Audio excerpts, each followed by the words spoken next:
Erokamano Nyakoromogi kuom thuolo mari. En tarik 10 dwe mar 7 2025. Kaka pile koromo saa 7 Ramogi TV kelo ni weche manyien mag migago ma bende waikonegi e thuolo ni, to mokwongo wawinjane mago ma wamiyo pek.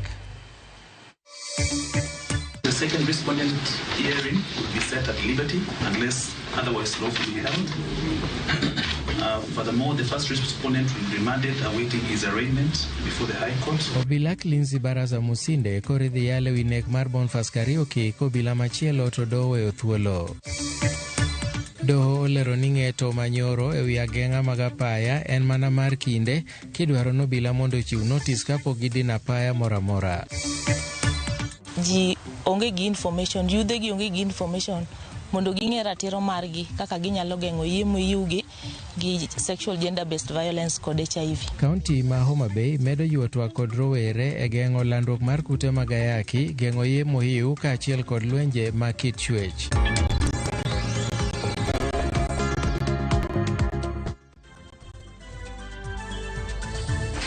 Arwakeni machiegni weche manyien mag migago. Nyinga Milton Ochieng' Awuor.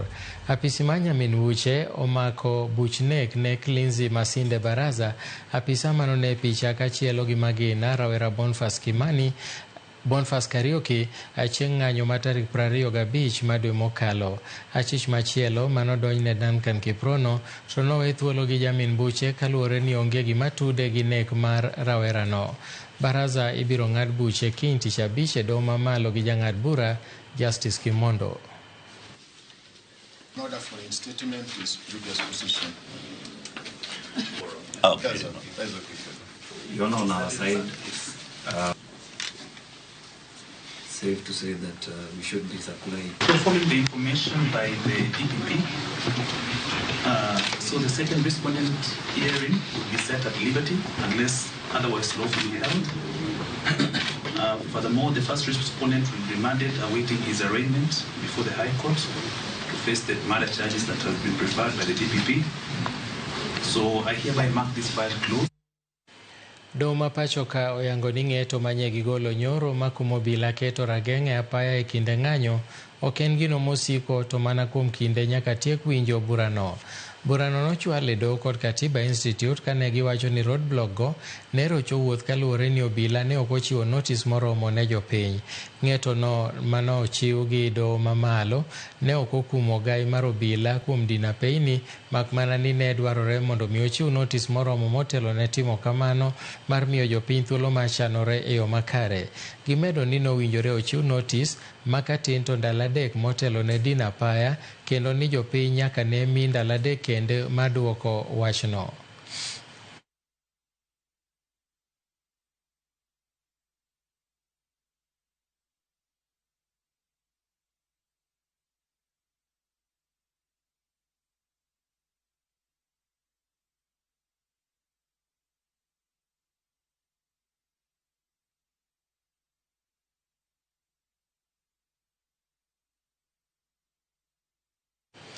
Riwruog Gavanas otimo romo makende kawuono ka gitwak e wi chal mar dongruok e counties kod midhiero ma 10 counties kale.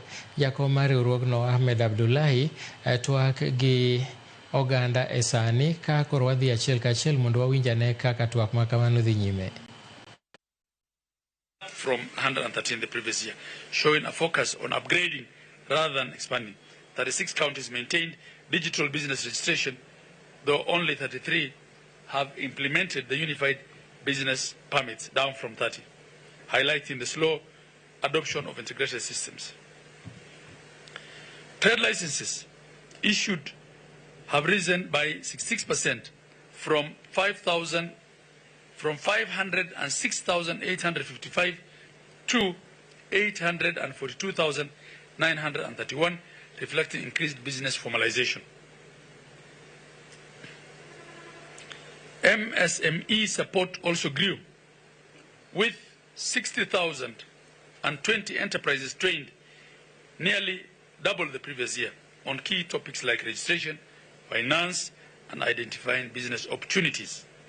County governments are promoting investments through policy development, with 12 counties creating investment policies and 10 establishing investment authorities or boards.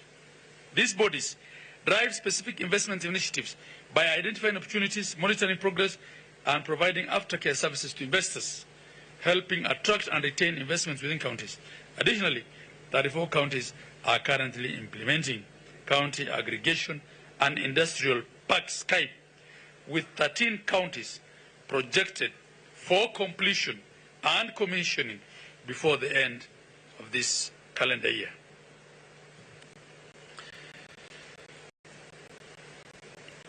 These parks are designed to provide aggregation and industrial processing facilities, thereby reducing post-harvest losses, enhancing value addition, and ultimately increasing farmers' incomes.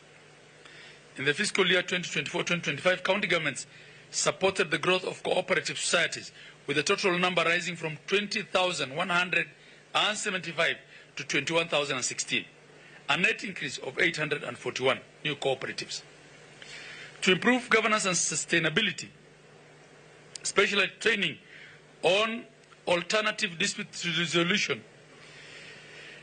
To improve governance and sustainability, specialized training on alternative dispute resolution, ADRs, was introduced for county cooperative officers.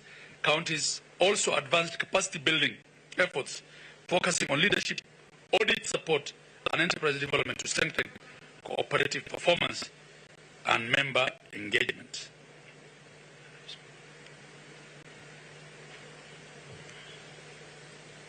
Ladies and gentlemen, on tourism and wildlife, counties are increasingly adopting integrated tourism planning, with Embu and Nyandarua counties developing tourist master plans. However, legislative gaps remain, as some rely on partially aligned finance or conservancy acts.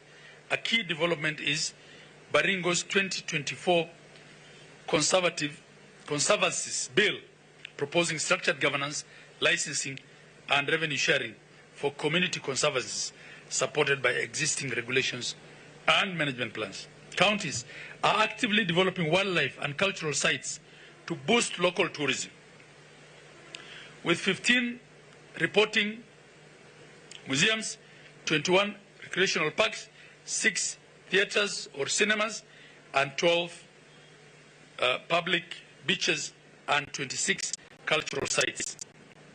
These attractions help preserve heritage and drive local economies. To enhance tourism, counties are creating niches and niche experiences like ecotourism, agro-tourism, and cultural circuits, while also improving infrastructure such as roads, airstrips, and visitors' facilities. They also use digital platforms to promote events like the festivals and expos.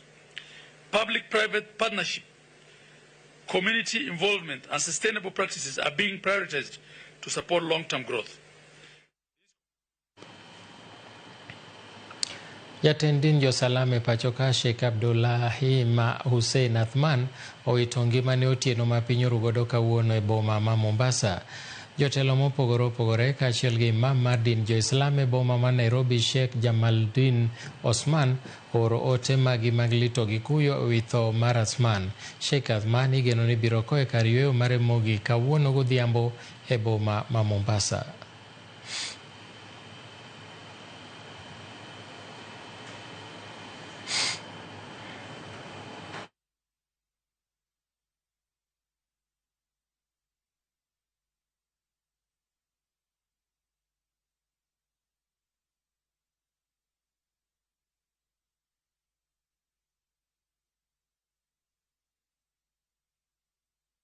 Jotelo masiro duond bura mar Kenya Kwanza ogolo kwayo mar kwe pachoka kendo luwo nonego ti kod yore mamoko ma ok mag ywaruok e twak kod rowere.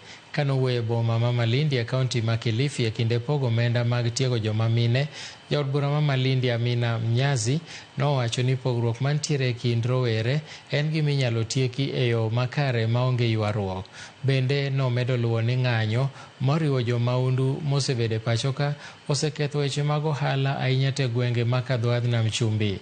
Mnyazi koro dwaro ni mondo rowere orit piny Kenya mondo orit yiero meg 2027 mondo giyier jotelo magihero. Ningependa kuhimiza tuendelee kuwa na ushirikiano huo ambao Mheshimiwa Rais anauendeleza through broad-based government. Sasa kama Rais anashirikiana na watu wengine, na sisi tushirikiane. Nyinyi wenyewe katika vyombo vya habari mumeona maandamano yalivyochafua nchi yetu. Mimi ni mtu ambaye napenda maandamano sana. Ni mtu ambaye napenda hilo vurugu sana. Na ni mtu mwenye ambaye napenda kutetea haki zetu sana. Lakini nimeketi nikafikiria na nikasema tutaendelea kufanya vurugu na kuchoma nchi yetu sisi mpaka lini? Watu wakileta maandamano Kenya, wazungu wakiwa huko nchi za ng'ambo, wanaona ni kama Kenya ni nchi ya vita. Wanakataa kuja hapa Kenya, utalii uharibike, uchumi wetu uharibike na umasikini utaendelea kukita hapa pwani. Kwa hivyo mtu yeyote ambaye anapanga maandamano, mtu yeyote ambaye anapanga maandamano ya kuharibu mali ya wananchi, huyo si rafiki ya watu wa pwani. Attorney General Dorcas Oduor okwayo oganda jo Kenya mondo lemne piny Kenya e kinde ma Kenya kadhe matek mokalo kanoloso e kinde romo mar golo lipot kotenore kod kaka chenro adek mag dongruok dhi nyime kamoting'o nywando jopiny e chenro mopogore opogore, loko chike mag kedo gi mibadhi to kod rito neno. Oyango ber mar bedo kanyakla e wach manosir kod ji mamoko manoyuoro. Gikwayo bende piny owacho mondo ochug yore mamoko mag tiyo gi teko mokadho ma ok tiyo gi teko mokadho ka giwacho ni ng'anyo inyalo kwe maonge hinyruok. Let us pray for our leaders that they may rely on God's grace as they lead us with courage and fidelity. And I pray for us, people who have been given the opportunity and the privilege to lead, that we serve people with justice and wisdom, which must be rooted in truth for the common good. There comes a time in our country, there comes a time in our nation that we must call upon all actors to remember that we are a country guided by the rule of law. And the rule of law meaning it demands and behoves of each and every one of us to call ourselves to order. And in that spirit, I ask that it's high time we sit and have a meeting of minds. No more killings, no more people on the streets. It's a time that we have a ceasefire. Jatend DCP kotelnegi kod Mithika Linturi twak gi jofwambo ewi kethruok mag mwandu manotim e gwenge mopogore opogore ka winjane kaka twak makamano dhi nyime. To themselves, they know things are wrong. They know that Kenya is not headed in the right direction, and I think what we require is a candid conversation and discussion on how we can get the country out of mess, other than just watch and have the country slip over down the cliff. Thank you very much. Tunataka pia tukwenda kwaria na Amiru kidogo kibaraba kuibwa Kimiru nikenda Amiru nabo baibwa yaratukuwa. Jatelo e duond bura mar PNU Peter Munya owacho ni limbe manonego gitim gi Dr. Fred Matiang'i kuom ndalo ariyo kochakore kawuono e kaunti ma Meru, Isiolo kod Masawa ma Kenya owito oko bang' bedo kod luoro e wi wach ma ni nyalo monjgi kod jonjore e kindego. Munya bende oseo sirikal ma pacho ka kaluwore ni gi ng'anyo ma bende owacho ni osebed kimaye ji kendo iketho mwandu jopiny ma koro osebedo ka jimbore pacho ka. Odwaro ni duol mochung' ne arita e piny mangima mondo mi koro gol milome margi e wi wach ma kamano mar gwandruok ma koro medore pacho ka, komedo luwo ni timbe njore kod chwero remo madhi nyime pacho ka inyalo tieki gi sirikal. So we need Kenya to be looked carefully, because the way we are sliding into a very dangerous situation where a government turns against its own citizens. You have a government which you have elected turning against you, turning against your businesses, killing you, abducting you, merely because you have chosen to exercise your rights as citizens. So that's why we have said we are postponing those meetings for now, because we don't want to give them an excuse to infiltrate our meetings and cause name when people are already suffering. Jochiw thieth e kaunti ma Embu okwedo monj mano monj godo kar thieth ma Kitengela e kinde ng'anyo mano bagi e pachoka mar Sabasaba ka koro gidwaro mondo mi piny owacho ka okang' mar neno ni kuonde thieth omi arita makare e kinde ng'anyo ma kamago. Kanoloso e kinde keto ayanga kar tiegruok mar thieth e boma ma Embu, Laktar Kenneth Ireri owacho ni tim makamano ok owinjore ochako timre e pachoka kendo. Okwayo piny owacho mondo bende oketie tim winjruok mar Geneva madwaro mondo mi ket arita makare ne kuonde thieth e kinde lweny. Kaunti ma Embu osebedo ka nitiere ywaruok mar siasa kod ng'anyo ma thoro kelo kethruok mag mwandu. It is a very big tragedy. Even in wars, hospitals are not supposed to be attacked. Because medical professionals, we have something that we call the Hippocratic Oath. If you shoot my mother dead there, and you are shot by a policeman, I will still save your life, despite knowing you have just killed my mother. Because we take the Hippocratic Oath, we don't take sides. Our allegiance is to the patient and nobody else but the patient. We say the patient is the center of gravity around which our lives revolve as medical practitioners. So we should not be victimized when people are doing their political thing. We are only there to save lives. Ten County ma Murang'a ong'ado oko chudo mag thieth kod mochari ne jogo manoyudo hinyruok e kinde ng'anyo manotimore e pachoka chieng' wuok tich manoweyo ji 3 kowito ngimagi e kaunti no. E kinde manolimo jogo manoyudo hinyruok e kuonde thieth mopogore opogore e kaunti no, Gavana Irungu Kang'ata osingo mar chulo omenda mag thieth ne jogo kendo se obila kuom tiyo gi teko mathoth e keyo jong'anyo, kowacho ni ka tiyo gi tijgi makare to bila osebedo karocho mana rotich jo Kenya. Kanolimo anyuola mar achiel kuom jogo manoyudo hinyruok, Kelvin Mwaniki, Kang'ata nokwedo timbe mag obila kowacho ni jopiny ni kod ratiro mar kwedo sirikal maonge luoro. In the abdomen during the Sabasaba demonstrations. So we are sad as a family kwa sababu we don't think that excessive force was necessary for the kids. Huyo ni mtoto wa 22 years old. So sad for me and for my whole family. But we thank God because he's alive and he's going on well and hopefully atapata nafuu. Kulikuwa na insecurity kwa Kangare, hizo pikipiki zilikuwa zinaibiwa.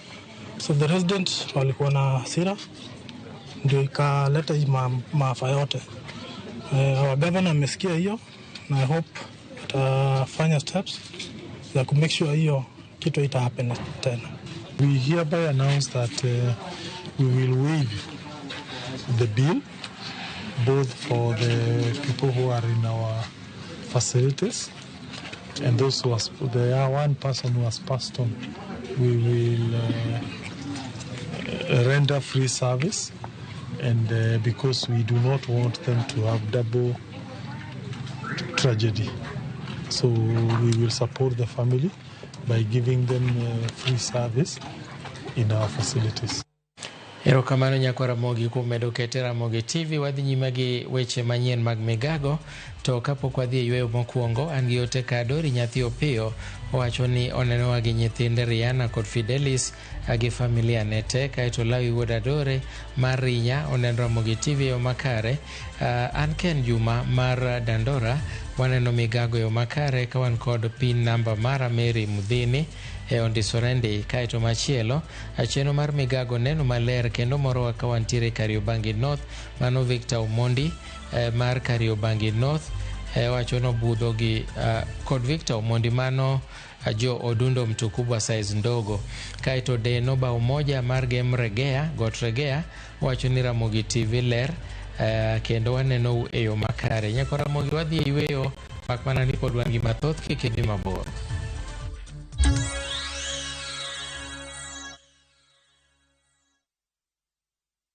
Introducing Wigo, your trusted ride. The ride with the most reliable, verified, efficient and transparent drivers. With fabulous cashback incentives for passengers, each trip on Wigo feels like an upgrade. Download Wigo from Play Store or App Store or SMS Wigo to 20425 and ride with confidence. Wigo, let's go.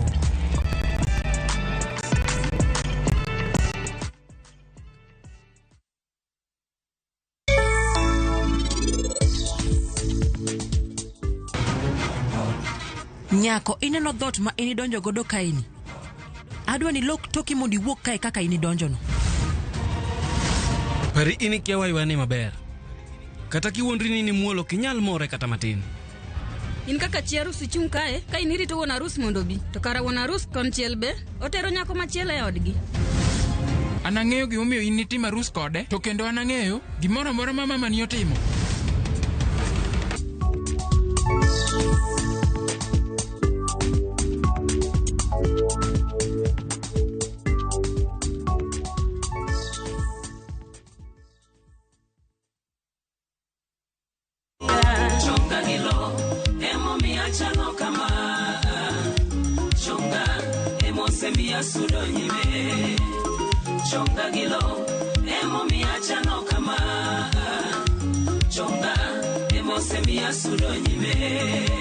Mondo yudwe ni kaka skiza tune mari D*860* 418#.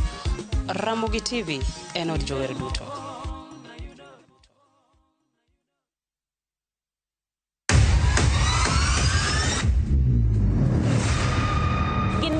Makelo dongruok mopogore opogore. Don't speak on our issues as women. Let us be the one to speak. Kaka gikete ratil, familia kod tijegi. Magitimo gisiso kod lony. As the woman representative of Homa Bay County, this nation is hungry and there is no question about it. Minegi ni etelo. Gijiwo kendo gikelo lony mopogore opogore. Mentorship en gimoro ma important kabisa. Mano konyo ji kendo miyo ji bet gi positive attitude. Gimiyo lony margi kanyakla kod yudo duoko ne chandruoge duto magikale. We want leaders to be fair to the nation. To emine wacho sigand miyo kamiyo ogen. Mine wacho ngeso ka ngeso kod jailieta.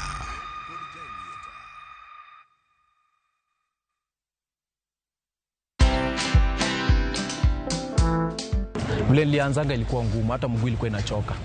Sasa nimekuwa nikisimamanga tu hivyo paka sasa hii hata na ndio unaona naweza simama hata 15 minutes. Nilitoka Lodwar bila hata shilingi. Niliwekwa tu hata kwa gari ama ni mafans tu. Also huko nyumbani so unajua niko na familia. Ni baba ya mtu unafanya hizi vitu. Lakini nilikuwa siwasikii. Ndio nilisimama paka nimefika paka sasa. Watch this story and more. Download the Citizen Digital app or visit www.citizendigital.com and find the Citizen Originals portal. Kenya's #1 app, Citizen Digital.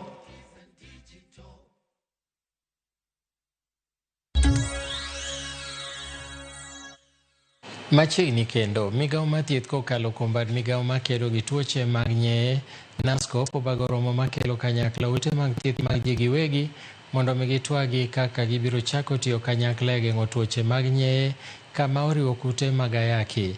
E lipot mowuok e romoni, thoth nyithindo matindo yudo ayaki kowuok kuom megegi kendo chopo e kinde ma nyaka duok kwan ni piny. Kwan ni medore ahinya to counties ma Wajir, Mandera, Taita Taveta e kind mamoko emosebedo ka yudo kwan maduong' ma jotuogi. Yangore ni thoth ute mag thieth mag ji giwegi ok tim nonro bang' nyuol mar mine, gino maweyo fuok e thieth ne nyithindo. For the infants, children, adolescents.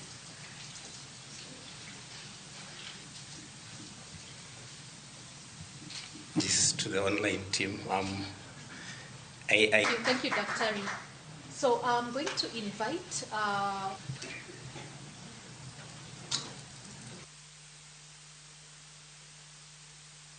95% of the estimated people living with HIV are aware of their HIV status. However, only 85% of the estimated people living with HIV are on ART. Where we are not doing so well is in terms of viral suppression, and we know what that means. If our PLHIVs are not suppressed, then chances of transmission is greatly. Miweyo muonyo yath cha, okiwe muonyo ne ng'ato, be okiwe muonyo ne nyithindi, iwe muonyo ne dendi in iwuon. To be giranga ne jomose dak ka muonyo yien, giranga ne story gi, gisedak marom nadi. Nitie jomosedak higni 30, nitie jomosedak higni 40, gidhi mbele. Ang'o ma gisebet ka gitimo? Gisebet ka giluwo religiously muonyo yath mok giwe. 2015 ne wan at 16.8. To piny mangima dwani wadhi wabedi below 5% and below 3%. Koro Homabay osetiyo matek masani elimination of mother to child transmission 17.3. To wang'iyo matut mwaneno kuonde mang'ikruok nitiere, to wa realize ni osiptende wa ma private nitie kaka nitie ng'ikruok moro. To waneno ka sani en thuolo maduong' monego bed ni wakelo gi e mesa achiel, e winjruok achiel, mondo wane kaka data nyalo bedo kaka data maro nyalo bedo kanyakla, to kaka be wanyalo ensure ni wuodhe ni kanyakla. Koso bedo gi ng'eyo e kind rowere e weche mag nyodo en achiel kuom gigo moyangi ni thoro jiwo lweny mar kedo gi gamo yie mohiu e kind nyithindo manyiri, landruok mar kute mag ayaki e kind rowere kod lwenje mag kit chwech e kaunti ma Homabay. Sirikand kaunti ma Homabay komakore kod riwruoge mag ji giwegi osebedo kamakore kanyakla maduoko piny midhiero mag kamago, ka bende giwacho ni ma osebedo kalando tuoche makelo pek ne rowere, ahinya to mago manyiri. E romo kod rowere e kaunti ma Homabay, jokanyo noriwo paro e wi pek ma rowere kale motenore gi weche mag nyodo, kijiwo mondo mi obed ka igo mbaka gi rowere kendo chiwo negi puonj e wi midhiero mikelo gi gamo yie mohiu, gamo kute mag ayaki e kind mamoko. Sexual gender based violence to gi HIV ni malo ahinya. Koro gima timore ni ji onge gi information, yudhe gi onge gi information mondo ging'e ratiro margi kaka ginyalo geng'o yie mohiu gi sexual gender based violence kod HIV. Koro wan kaka migao watemo create awareness ne communities. Gima daher mar jiwo en ni wan kaka migao watemiyo nyithindo gieki support mondo kik gibed gi luoro mar yudo services gieki bang' yudo information. Nikech kimiyo ng'ato information to konyal access service, yudo ka pod ntiere discrepancy moro kanyo ero. Koro wakwayo ni nyithindo manyiri kachiel gi mawuoyi kik wabed gi luoro, wawuoguru oko ni mar wang'e ni magi gin ratichwa, wakeduru ne ratichwa mondo wageng' iye mag ohiu kachiel gi weche mag lwenje mag udi kaluwore gi weche mag nyodo. Youth ma chuo wayudo ni ntiere ratichwa ma osebed kirocho, to waluor mondo wanyal dhi yudo konyruok oko. Koro ajiwo yudhe machuo ni ka wakadhe okenge moroch ratichwa to wanyal wuok mondo wayud konyruok kaachiel gi resruok, nikech ka waling' e udi to wadhi fweny ni wanyalo hinyore. Jochiw thieth mohewo 200 e kaunti ma Kisii ogolo ywak e wi chenro mar sirikal koso ndiko gi e tich e bajet mar higa mokalo kaluwore gi kaka sirikal nosingonegi. Kane giloso e boma ma Kisii bang' koso winjruok e romo manokelo kanyakla jatend riwruok mar governors, jalup gavana e kaunti no kod jochiw thieth, ne giwacho ni sirikal olando mar koso chopo singono kendo ni biro riwgi e bajet mar higa 2026-27 gino magitamore ka giwacho ni ok gibi rito kata ok gibi dok e tich nyaka sirikal winj dwachgi. We met here in the morning following the communication that was made by the ministry that we come for verification of documents. So we had an interaction with our deputy governor and a representative from the COG. Our expectation then is that we wanted this process of transition to take effect almost immediately. Unfortunately, we received very disheartening and devastating information that the budget that was allocated is only for the stipend that we are receiving currently. I want to believe government works with seamless information from every agency. Information cannot be changing from time to time. And we are asking them that this time round, if they don't find a line in which they follow. If everyone comes with their own information, we will stay on strike until they know what they want for us. So after this exercise, what we expect is nothing less than PNP. So if you expect us to come to your office every day, every week, we will be there until you give us PNP.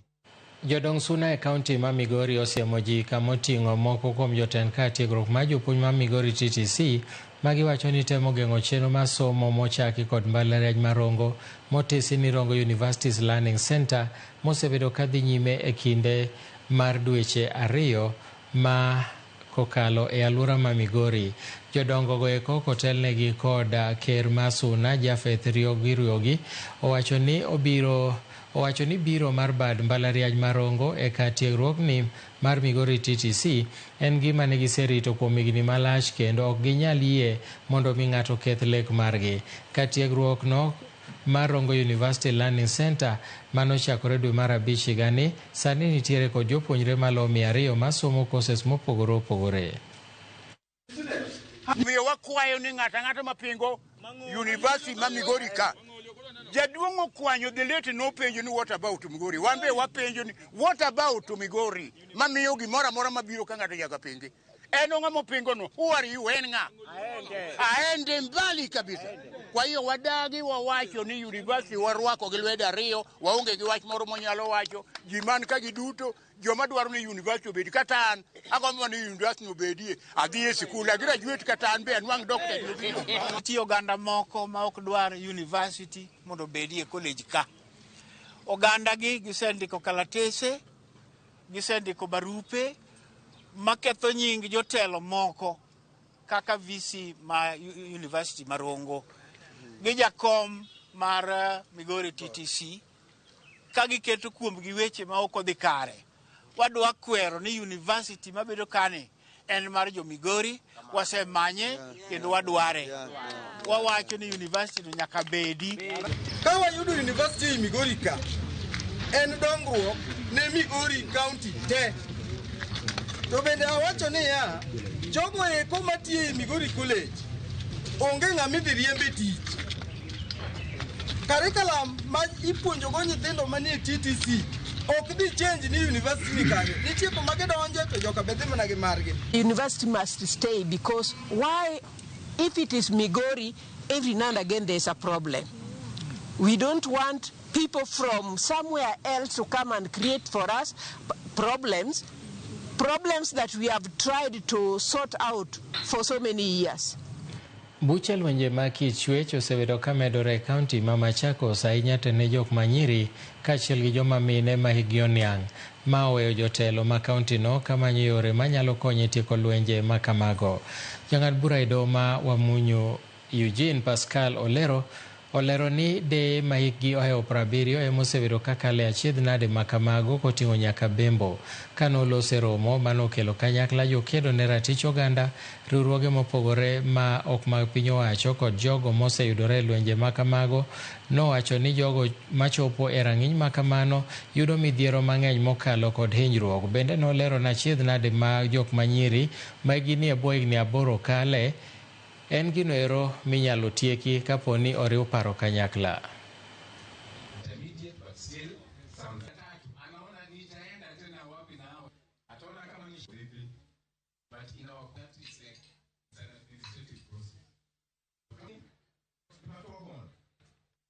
Kwa station si kotini na waruka anza kusema hiyo ni watu. Hakuna SGBV huwa inafanyika ati mtu ametoka mbali. Very few. SGBV huwa inafanyika kwa watu ambao wanajuana. Sawa. Sometimes family members. Sasa watakuja watapea huyo shosho pressure. Ile pressure, and you know old people don't like pressure. They can't handle it. Kila siku wanamwambia wewe sasa umefunga mtoto wako. Wewe sasa so now the blame shifts to the victim. Ywaruok mar chike medo tedore e doho ma Kahawa e wi bura mano mag godo achije mag njore Bura mano nywando jaod bura ma Manyatta John Mukunji to kod achije mamoko ariyo ma jomin wach dwaro mondo mi ogeng'negi kuom ndalo 14. Kweth mag okil magi dwaro mondo mi owegi thuolo gi rambun e seche ma jomin buche to lero ni ginyalo biro donjore kod nonro madhi nyime.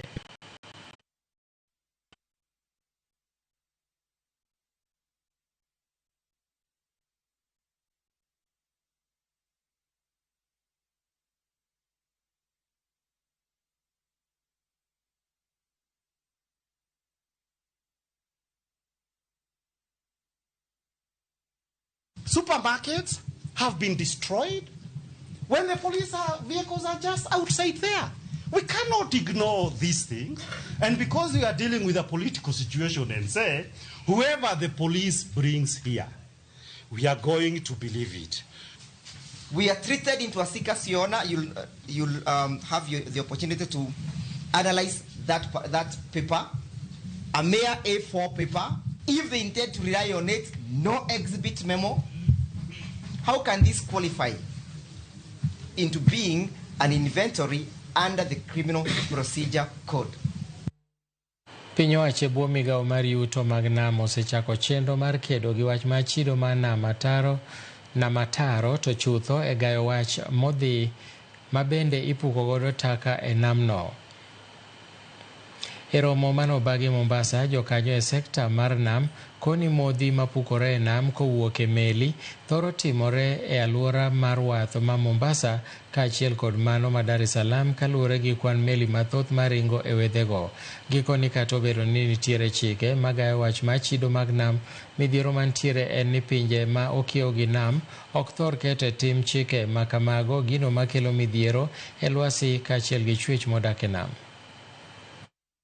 A study by the Indian Ocean Commission has identified the Kenya-Tanzania border as one of the 7 hotspots area for oil pollution in the Western Indian Ocean region, largely due to the proximity of the ports of Mombasa and Dar es Salaam. The risk of a major oil spill remains high, even given our coastal location and maritime traffic. And therefore, our best line of defense is unwavering preparedness. Exercises such as this are not only necessary, they are essential. We can never say we are 100% ready, but we should be able to react very quickly and do whatever we can. So we have to adjust. For us at KPA, in line with the KPA oil spill response and contingency plan that we put in place, we have an obligation to plan, resource and respond to oil spills that occur within the urban waters, including outside port limits, that may impact on our port operations. Riwruok mag okinde ma mine FIDA sani koro oseyo tim ma giwacho ni sani omedore e ng'anyo mar bambo kendo rocho ratich jok ma mine kod keto ngima nyithindo matindo kama rach. Kotelnegi kod jakom margi Christine Kungu, okindego koro dwaro mondo obila okasre gi nonro kendo chiwo ratiro ne mine kod jogo duto mosehinyore e ng'anyo mag rowere. Simfros Okinda nigi mathoth. Riwruogo kinde FIDA onyiso lit ma gin godo ewi ng'anyo mosebed ka ibago e pacho ka, ma giwacho ni kidek miyo piny Kenya bed achiel kuom pinje maonge chike matayo. Ka giloso kod jofwambo, minego kotelnegi kod jakom margi Christine Kungu onyiso kuyo ma gin godo ewi thoe masiko neno e kinde ng'anyo. The horrific events that unfolded on July 7th, popularly referred to as Saba Saba, the June 25th mass Gen Z-led protest, and June 18th, Justice for Mwalimu Albert Ojwang protests. So far, both the media, the Kenya National Commission, the Kenya National Human Rights Commission, and civil society organizations, data confirm that at least 50 people have died from the 3 protests. The latest casualty is a 12-year-old Bridget Wainaina, who was hit by a stray bullet on Monday, July 7th, while inside her family compound. Ukindego onyiso luore wi wach mosieko matiyo kod bembo kaka yo mar thiro mine kik chop e ng'anyo. The Kenya National Commission on Human Rights reported incidences of sexual violence during the June 25th protests, including rape, gang rape, and attempted rape. The media also documented cases where criminal gangs were using sexual violence deliberately to intimidate women protesters and diminish female participation in the protests. Kaluwore kod FIDA giseyudo buche moyo 20 mag mine mobambi masani gitemo nono. Nwakwayo ni mondo watim nonro wang'eane ni mine mihinyo sama ji andamana gi nikech be wasewinjo cases mang'eny kabisa ma mine ma ose mak matek kata nyithiwa manyiri mibambo pile ka ji ntie street okber. Dwaer ng'eyo ni ere atua ma police osekao. FIDA bende oriwre kod tem jochiw thieth e pacho ka e dwaro mondo ute thieth ahinya mathiedho jong'anyo moyudo hinyruok mondo chiwnegi arita e kindego. Sub-county hospital within Kajiado County was attacked by rowdy youth, endangering health workers and patients, majority of whom were women and children. This trend is unacceptable. We stand in solidarity with the medical professionals union in condemning this incident in the strongest terms possible. FIDA osingo mar chiwo kony ne jogo manoyudo hinyruok e kinde ng'anyo ma kamago kaachiel koda mago manowito jogegi ka gijiwo jatend piny mondo chiw telo makare kendo tajo piny e yudo ratiro ne joma noyudo hinyruok e kinde ng'anyo mag Gen Z. Simfruz Okinda, Ramogi TV. Achich achiel mitudo gi kuo jamni odine tesendo bila Lwanda bang' kano make gi jamni manokwal chieng' tich ariyo gokinyi. Komanda mar obila Lwanda Richard Siele olero na chich noero mawuok e Siandumba ne omaki e kinde mane otemo pondo kane obila ochicha gi nyamburko moro mane onge kata mana taya kano ochopo kama ne gikete ageng'a e yo ka obila noluwo gi momake. Sielo olero ni kwan dhok maromo 6 noyudi ka nyamburko no ywa nyaka tesendo obila Lwanda ka weg jamni go yangi ni wuok Bondo e kaunti ma Siaya. Achijno ero ibiro chwal e doho odiechieng' makiny ka sani obila pod dhi mbele gi dayo dho jok mano okwal jambgi. Eneo la Luanda Township, na walipokuwa wakiendelea na shughuli za kiusalama, kuna gari ilikuwa inatoka upande ya Busia ikielekea upande kwenye gari ndani ya gari ya Kisumu. Kulikuwa na ng'ombe 6 ambapo ilishukiwa kwamba ilikuwa imeibiwa, na kulingana na vile waliweza kuchunguza ni ilikuwa imefungwa kamba kwamba hiyo ilikuwa ni ng'ombe ambaye ni awisi. Na Deputy OCS na team aliweza kuactivate timu wengine na tukaenda mpaka kwenye scene na tukaitisha breakdown na tukasindikisha gari mpaka leo ya police station ya Luanda. Miche gi miche mag bunge kod mag waro osechako ng'ado aora mar Mara ka gia e kar rito lee mag bunge ma Serengeti mantiere piny Tanzania ka gidonje bunge ma Masai Mara e piny Kenya. Apisa maduong' e kar rito lee mag Masai Mara e kaunti ma Narok Stephen Oleminis oyango ni lego eko biro bedo kadar kendo donjo e pacho ka nyaka dwe mar 8 kaluwore gi koth mosebedo ka chwe pacho ka kendo miyo chiemb lee bedo modhuro kendo kwayogi bedo mayot. Ma oyangi ni en achiel kuom mahonni 8 mokwongo e piny mangima ma bende oseyangi ni en gino madhi kelo ohala ne piny Kenya ka nyaka sani jolimbe maromo 90% osechopo e pacho ka. To the Mara through Sand River. So you are welcome. Last year, we received a number of 340,000 visitors and in the reserve. So this year, we are expecting to have more than last year. Tunaweza ita ile tunaita picking season. Ningehimiza wawekezaji pia wachukue hii fursa ya kuweza kufanya jambo moja au mbili, hasa wale ambao wako katika transport na wale ambao wako na mahoteli wachukue hii advantage, kwa sababu hii msimu itaendelea mpaka mwezi wa 10, na ni vyema pia wao watumie, kwa sababu watalii wakati huu nimeona watalii wengi watakuja nchi yetu. Kuom higni mathoth, plastik en achiel kuom gigo mong'ere ni ketho ler mar alwora kendo kelo midhiero. Kata kamano, rowere kadak mag soko e boma ma Kisumu kelo lokruok kendo chiwo puonj e ute ne jodak ma alworano. Ripota marwa Lilian Abeta nigi ler mathoth.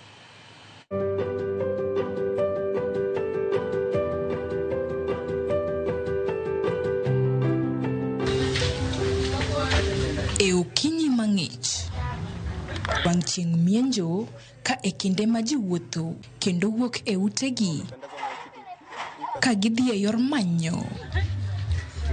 Moko bende nitiere e utegi ka gitimo ler e alwora maggi. Rawera kaka Willis Otiende nigi ting' mar dhi e ute e kar dak mag soko kendo choko taka.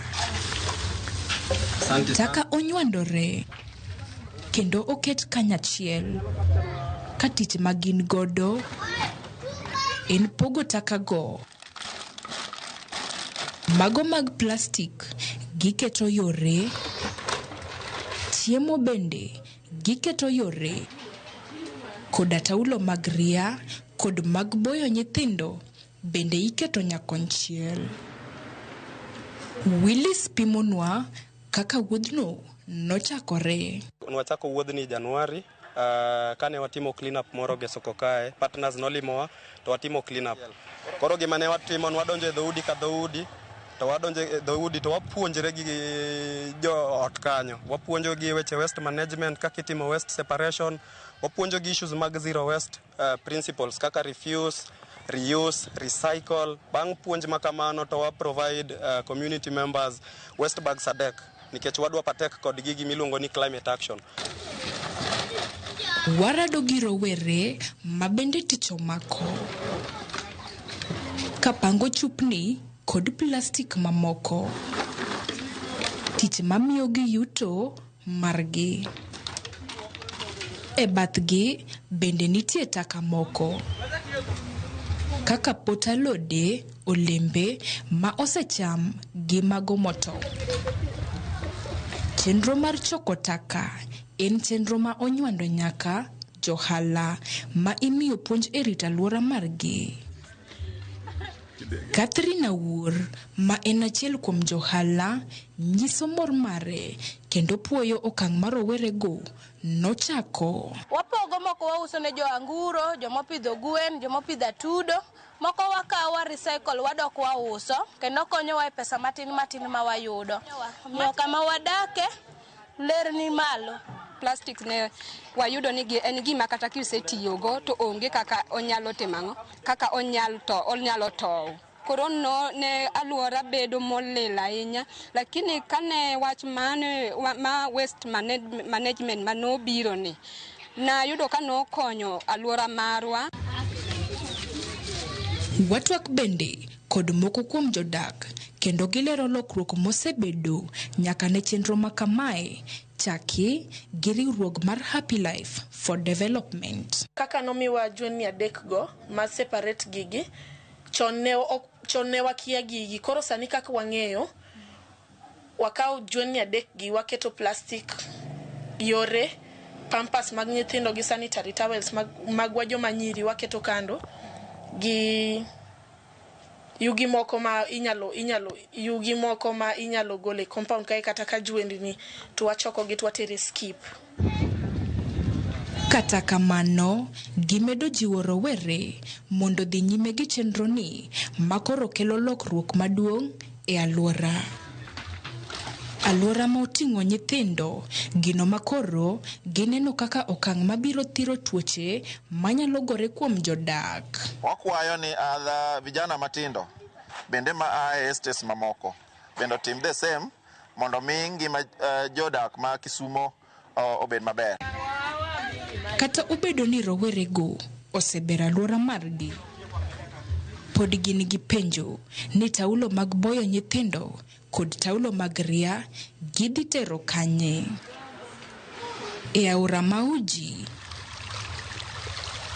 chal mar pi opogore, kendo aorano opong' kod taulo miboyo go nyithindo matindo ma owiti kod jodak maluorano. Willis kwayo sirikal mondo onon matut kendo okonygi.